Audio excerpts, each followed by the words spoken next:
When it comes to indie game development, Kickstarter has recently become a focal point of many discussions. Both the positives, where a project could get funded via Kickstarter that wouldn't stand a chance of funding itself via traditional means, or of Kickstarter scams. As a platform, it has been used to fund many successful games, but on the other hand, it has seen the likes of Dreamworld and Chronicles of Illyria, neither of which are going to deliver a functioning game anytime soon.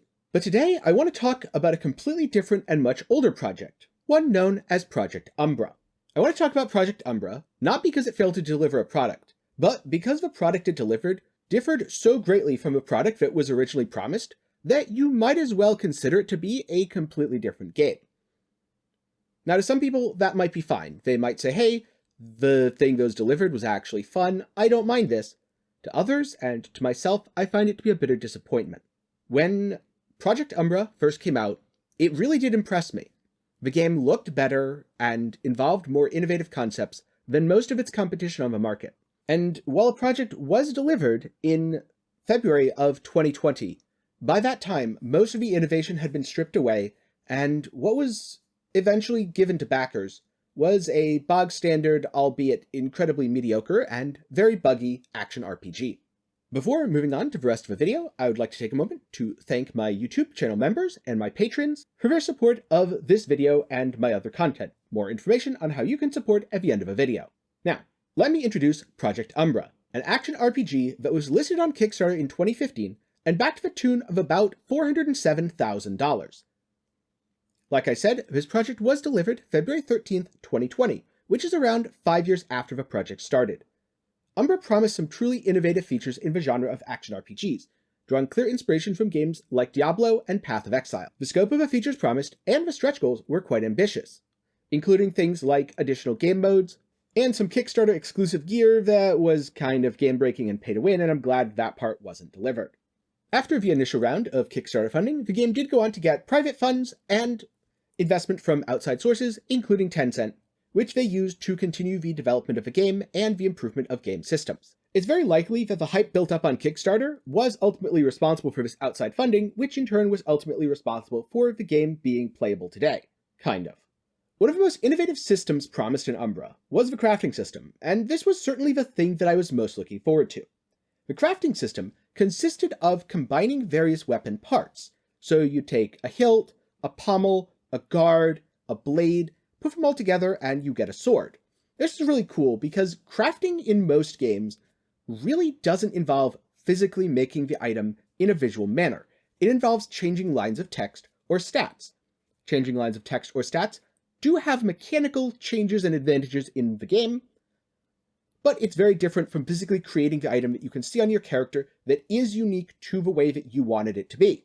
The other cool thing was that there was going to be a smithing minigame, which was in the form of a rhythm game that would allow you to enhance your items. Again, most enhancement systems are all RNG and all numbers.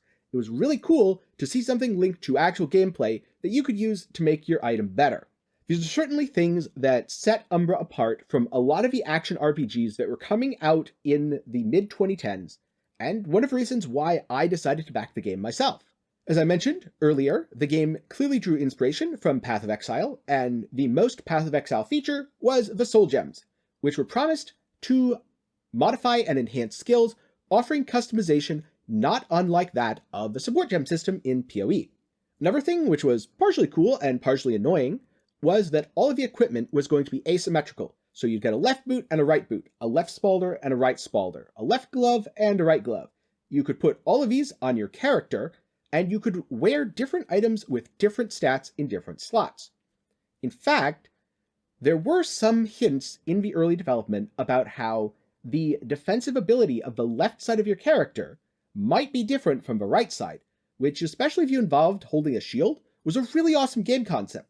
I love the idea of being a tank and turning to face the enemies with your shield, rather than just having it have a block rating. Unfortunately, none of these features were implemented in the final version of the game. Skill enhancements and gems were more or less copied over from Diablo 3. Armor and weapon crafting was kind of loosely copied from Path of Exile, but ultimately still just boiled down to lines of text on items.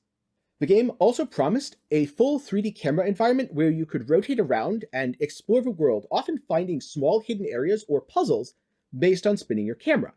This is something which I've seen in a lot of traditional RPGs, but very few action RPGs. The only one that comes to mind here is Grim Dawn. There were other gameplay elements, such as your elemental skills interacting not only with enemies, but with the environment itself. Things like using a cold skill on water to freeze enemies, using an electric skill on water to zap enemies, or being unable to use a fire skill properly because the enemies were standing in water. There was going to be a day-night cycle, and there were going to be completely interactable environments where you could do things like block enemies off from a direction by toppling some debris, or potentially drop a tree on your enemy to kill them. These were again features that felt really cool and would immerse the player in the world in a way that we just don't see. In most RPGs, and most action RPGs, the closest you get to interacting with the world are some pre-scripted events or destroying some items that are made to be destructible. Well, like with the crafting systems, none of these features were delivered. The camera was fixed because development became too complex with the rotating camera system. There's no real way to interact with the world aside of the destructible items that are bog standard to almost any modern game. There's no day-night cycle. There's no immersive elemental reactions. It's much more of a ailment style, again, like you see in many other games. The most disappointing thing about this is, like with the previous systems, everything in Umbra was supposed to be mechanics-driven, but felt and seen in the world, instead of mechanics-driven, but just changing numbers on a stat sheet. What we got was changing numbers on a stat sheet with some flashy animations thanks to the CryEngine. The final system that I was looking forward to that didn't end up being added to the final game is the player-owned housing system.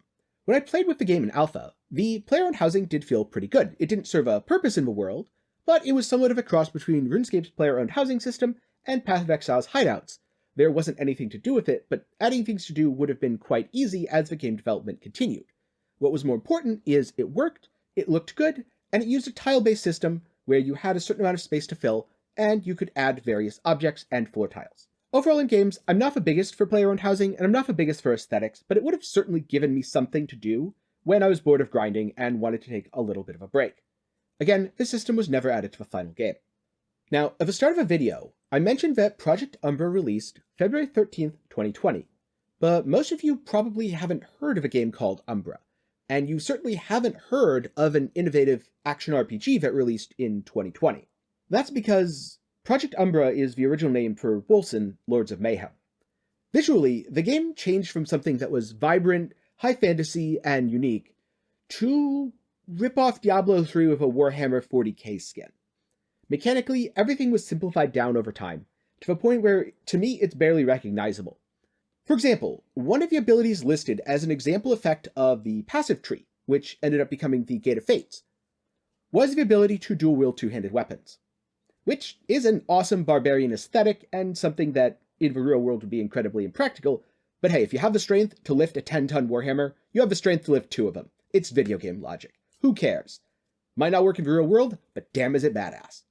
And also not part of Wolcen Lords of Mayhem. There were an impressive number of passives that didn't work and were bugged for months though. That definitely was part of Wolcen Lords of Mayhem. Similarly, gamepad support was promised as a Kickstarter goal. They're still working on it. They'll be done sometime.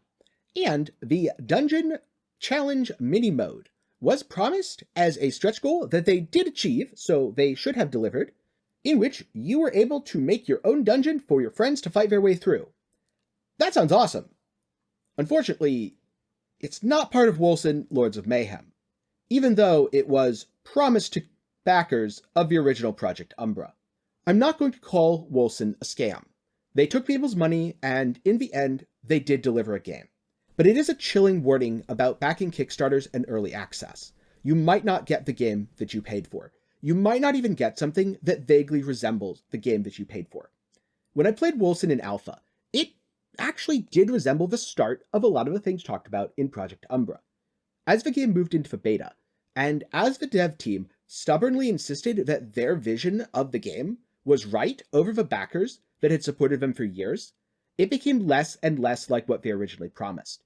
The highly interactive systems gave way to really more of a Diablo 3 clone.